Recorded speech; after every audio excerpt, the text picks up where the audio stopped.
చాలామంది నన్ను అడుగుతున్నటువంటి అంశం ఏమిటి అంటే, అసలు మా రాశిని బట్టి లేదా మా పేరుని బట్టి ఎటువంటి వాహనం కొనుక్కుంటే మంచిది, అంటే ఏ బ్రాండ్, ఏ రంగు, ఏ నెంబర్ ఉంటే మంచిది అని అడుగుతున్నారు.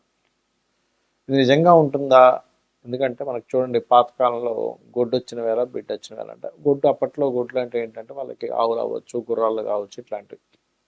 ఇప్పుడు మరేమిటి, ఇప్పుడు మనకి వాహనాలు. అయితే దీన్ని అసలు ఎలా చూడాలి? మనకి చతుర్థ స్థానము అంటారు, అంటే లగ్నం నుంచి కానీ రాశి నుంచి కానీ, లగ్నం తెలిస్తే లగ్నం నుంచి చూసుకోండి, లేకపోతే రాశి తెలిస్తే రాశి నుంచి మీది ఏదైతే అయిందో మేషం నుంచి మీనం వరకు 4వ అధిపతి ఎలా ఉన్నాడు, దాన్ని బట్టి అసలు మీ పేరు మీద వాహనం కొనొచ్చా కొనకూడదా, కొంటే ఏ వాహనం కొనాలి, ఏ రంగు, ఏ నెంబర్ ఉంటే మంచిది అనేటువంటి అంశాలు మీరు వీడియో ఎండింగ్ వరకు చూసినట్లయితే మీకు పూర్తి ఇన్ఫర్మేషన్ కలుగుతుంది. దాని ద్వారా మీరు ఒక వాహనం కానీ గృహం కానీ కొనుక్కునే సమయము, కొనుక్కున్న తర్వాత మీకు బాగా కలిసి రావాలంటే ఎటువంటి రంగు, నెంబరు అనేది తీసుకోవాలి, ఏ బ్రాండ్ తీసుకుంటే మంచిది అనేటువంటిది మనం ఒక్కొక్కటిగా తెలుసుకుందాం. అయితే ఈ విషయాలు చెప్తుంది నేనైనప్పటికీ కూడా చెప్పిస్తుంది సాక్షాత్ లలిత అమ్మవారిగా భావిస్తూ తెలుసుకుందాం. తులవారికి కనుక చూసుకున్నట్లయితే తులారాశి వారికి సర్వసాధారణంగానే కొంచెం లగ్జరీగా ఉండాలి, బ్యాలెన్సింగ్గా ఉండాలన్న ఆలోచన ఎక్కువగా ఉంటుంది. అయితే వీళ్ళు ఎక్కువగా, మీరు ఎప్పుడైనా చూడండి, గమనించండి, కారు స్ట్రాంగ్గా ఉండాలని కోరుకుంటుంటారు, లేదా మంచి కారు, మంచి లగ్జరీ కారు సెకండ్ హ్యాండ్ అయినా తీసుకుందామని ఆలోచనలు కూడా ఉంటుంటాయి వీరికి. కాకపోతే నీట్గా ఉండాలి, బాగుండాలనే లక్షణాలు ఉంటాయి. అయితే ఇక్కడ మీరు ఎప్పుడు కూడా ఒక వాహనం తీసుకునేటప్పుడు ఖచ్చితంగా అది కెరియర్ డెవలప్ చేసేలాగా, ప్రొఫెషన్కి సంబంధంగా ఉండేలాగే తీసుకోవడానికి ఇష్టపడతారు కూడా తులవారు కనుక చూసుకున్నట్లయితే. అయితే మీ యొక్క జన్మజాతకంలో శని బలంగా ఉన్నాడా, చంద్రుడు బలంగా ఉన్నాడా చూసుకోవాలి. శని కనుక బాగున్నాడు, శని ఎక్కడ పాపగ్రహాలతో సంబంధం లేడు అని అనుకుంటే కనుక తీసుకోబోయే రంగు బ్లూ ఆర్ బ్లాక్ కలర్స్ తీసుకోవచ్చు, లేదా వైట్ తీసుకోవచ్చు, గ్రీన్ కూడా తీసుకోవచ్చు చెప్పాలంటే. మరి శని కనుక బలంగా లేడు, అలాంటప్పుడు మీ యొక్క జీవిత భాగస్వామి పేరు మీద తీసుకోవాలి. ఇప్పుడు కూడా చతుర్థ స్థానం ఏదైతే ఉందో అది వాహనాలని తెలిపేటువంటి స్థానంగా చెప్తూ ఉంటారు. మరియు ఆ యొక్క కారులో కూడా మీరు వెంకటేశ్వర స్వామి లేకపోతే కాళికా అమ్మవారికి సంబంధించిన ఏదైనా పెట్టుకొని బయలుదేరే ముందు ఒక్కసారి నమస్కారం చేసుకొని ప్రారంభించినట్లయితే కూడా బాగుంటుంది. అయితే వీళ్ళకి చాలా మటుకు నేను చూసినప్పుడు సంతానం కలిగిన తర్వాత నుంచి ఎక్కువగా వీళ్ళకి వాహన యోగం కానీ గృహయోగం కానీ కలుగుతూ ఉంటుంది. సంతానం కలిగిన తర్వాత, లేదా సంతానం విదేశాలకు వెళ్ళి అక్కడ వాళ్ళు ఏదైనా సంపాదించి పంపించడం వల్ల, ఒక్కోసారి వీళ్ళు కొంతమంది పేదవాళ్ళు కూడా ఉంటారు, అందరూ గొప్ప వాళ్ళు అంటూ లేదు కదా, అలాంటప్పుడు కూడా వీళ్ళకి యోగం అనేటువంటిది కలుగుతూ ఉంటుంది, గుర్తుపెట్టుకోండి. అయితే ఇక్కడ తులారాశి అనేటువంటిది బ్యాలెన్సింగ్ సైన్ కాబట్టి చాలా మట్టుకు వీళ్ళు ఏంటంటే లగ్జరీగా ఉండాలి, చాలా గొప్పగా కనబడాలనేటువంటి లక్షణము, చాలా నీట్గా ఉండాలి లక్షణం ఎంత ఉంటుందో, బడ్జెట్ని కూడా అంత జాగ్రత్తగా ఎక్కువ అప్పులు పోకుండా ప్లాన్ చేసుకోవాలనేటువంటిది కూడా వీరికి ఉంటుంది. అయితే మీ యొక్క పేరుని బట్టి ఏ బ్రాండ్ తీసుకుంటే మంచిది, ఏ రంగు, ఏ నెంబర్ అనేటువంటిది ఉంటుంది, చూస్తూ ఉండండి. ఫస్ట్ ఆఫ్ ఆల్ ఏంటంటే, మనకి వర్గు అనేటువంటిది గృహానికి ఎలా అయితే వాడతామో సేమ్ యాజ్ ఇట్ ఈజ్ ఒక వాహనం విషయంలో కూడా కొన్ని సంవత్సరాల తరబడి నేను రీసెర్చ్ చేసినప్పుడు, అంటే ఒక పేరు గల వ్యక్తికి ఏ వాహనం తీసుకున్నప్పటి నుంచి అతనికి బాగా కలిసి రావడం జరుగుతుంది. అది మెయిన్ బ్రాండా లేకపోతే అందులో సబ్బా అంటే మెయిన్ బ్రాండ్ అండ్ సబ్ కూడా బాగా పనిచేస్తుంది. అంటే ఎట్లాగా అంటే, ఇప్పుడు మనకి చూడండి, ఆ నుంచి అమ్మహా లోపల ఉండే బ్రాండ్స్ అనుకోండి.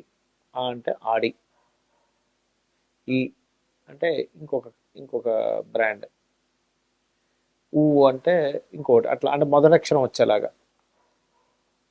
ఎగ్జాంపుల్ ఐ అనుకోండి, ఇన్నోవా.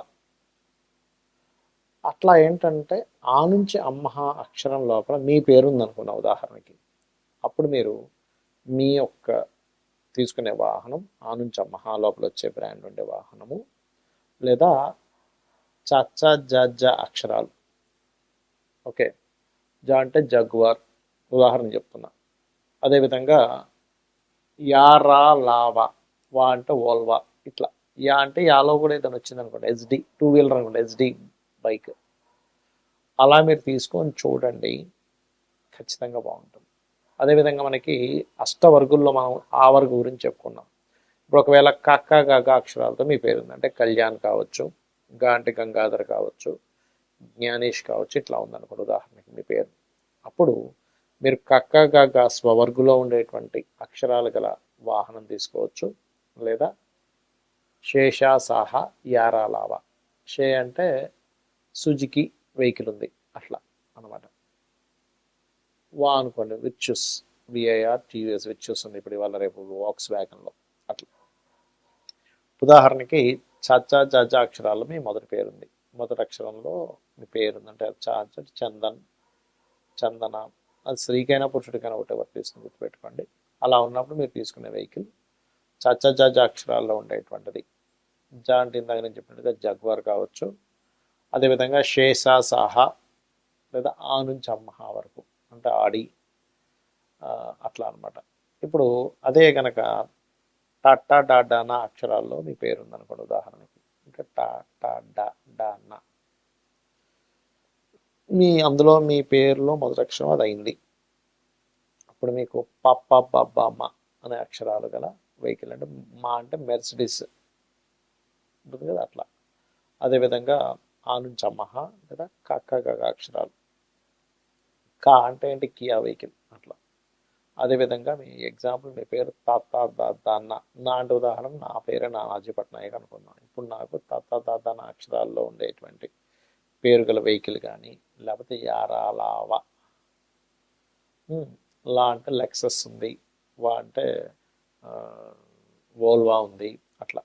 లేదా కక్క గగ అక్షరాలు, కా అంటే కియా, గా అంటే సంథింగ్ దానికి ఏదైనా ఒక పేరు వస్తుంది కదా అట్లా. ప్లస్ అది కాకుండా మనకి చచ్చా జజా అక్షరాలలో ఉండేటువంటిది ఏదైనా వెహికల్ కూడా తీసుకోవచ్చు.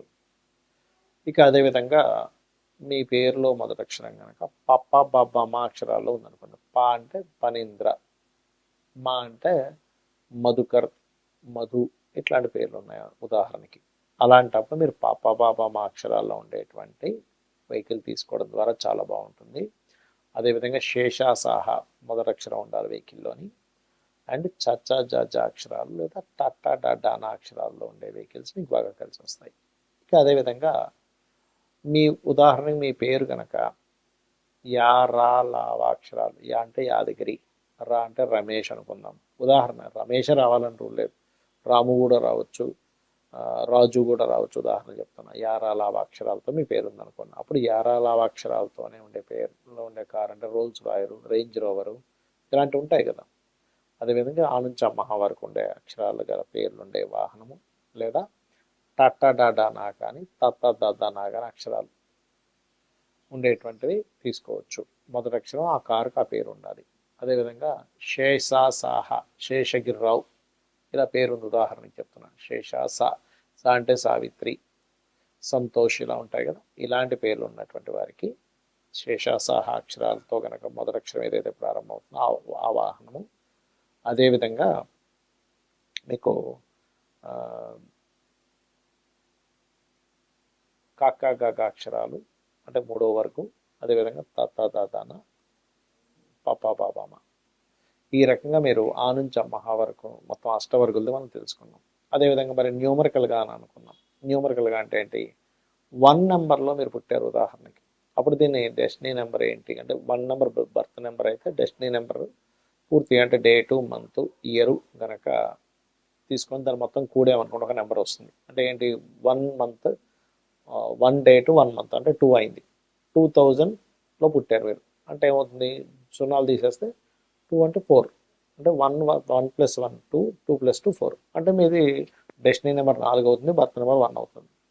30 సంవత్సరాల లోపల మీ వెహికల్ అయితే కనుక మీ డెస్టినీ నెంబర్ బర్త్ నెంబర్ ఏది ప్రిఫర్ చేయాలంటే బర్త్ నెంబర్ ప్రిఫర్ చేయాలి. కానీ డెస్టినీ నెంబర్ అప్పుడు లైఫ్ లాంగ్ పనికి వస్తుంది. బర్త్ నెంబర్ కూడా పనికి వస్తుంది, కానీ బర్త్ నెంబర్ కంటే డెస్టినీ నెంబర్ ఇంకా బాగా పనిచేస్తుంది లైఫ్ లాంగ్. ఉదాహరణకి మీకు డెస్టినీ నెంబర్ ఆ బర్త్ నెంబర్ 1 అయింది, అప్పుడు మీరు మీ కారు కానీ మీ కార్ నెంబర్ కానీ ఎంచుకోవడం ఎలాంటిది ఎంచుకోవాలి అంటే, అంటే కొంతమందికి మరి లగ్నాలు ఇవన్నీ తెలియవు కదా, ఓన్లీ డేట్ ఆఫ్ బర్త్ తెలుస్తుంది. అలాంటప్పుడు మీరు 1 నెంబర్ కానీ 3 నెంబర్ కానీ 2 నెంబర్ కానీ, అదేవిధంగా 1 2 3 9 7 మీకు లక్కీ నెంబర్స్ అవుతాయి. అంటే మొత్తం కూడినా లేకపోతే ఆ నెంబర్లు ఎక్కువగా ఉన్నాయి. అయితే ఇందులో మీరు ఆ డేట్ ఆఫ్ బర్త్లో ఏ ప్లానెట్ బలంగా ఉందో తీసుకుంటే ఇంకా బాగుంటుంది. ఒకవేళ 2 నెంబర్లో పుట్టారు మీరు ఉదాహరణకి, బర్త్ ఆర్ డెస్టినీ, అప్పుడు 1 2 3 7 9. 3 నెంబర్లో పుట్టారు, 1 2 3 7 9. ఇక్కడ కూడా 4 నెంబర్లో పుట్టారు, ఇక్కడ మాత్రం మారుతుంది. ఎలాగా అంటే 4 5 6 8. 8 కూడా మంచిదే 4కి, 4 5 6 8. అదేవిధంగా 5 నెంబర్లో పుట్టారు అనుకోండి, 5 6 8. 4 కూడా పనిచేస్తుంది. అదేవిధంగా 6 నెంబర్లో పుట్టారు, 5 4 5 6 8 అనేది పనికి వస్తుంది. ఒకవేళ 7 నెంబర్లో పుట్టారు ఉదాహరణకి, అంటే 7 నెంబర్ బర్త్ అయింది లేదా డెస్టినీ నెంబర్ అయింది, అప్పుడు అలాంటప్పుడు మీకు ఖచ్చితంగా 1 2 3 7 9 మీకు పనిచేస్తుంది. అదేవిధంగా 8 నెంబర్ అనుకోండి, 5 6 బ్రహ్మాండంగా పనిచేస్తుంది. 9 నెంబర్ అనుకోండి, 1 9 7 2 3 బ్రహ్మాండంగా పనిచేస్తుంది. ఈ రకంగా మీరు ఒకవేళ డేట్ ఆఫ్ బర్త్ తెలిస్తే ఈ రకంగా తీసుకోండి, మీ పేరు తెలిస్తే ఈ రకంగా చూసుకోండి, ఖచ్చితంగా బాగుంటుంది.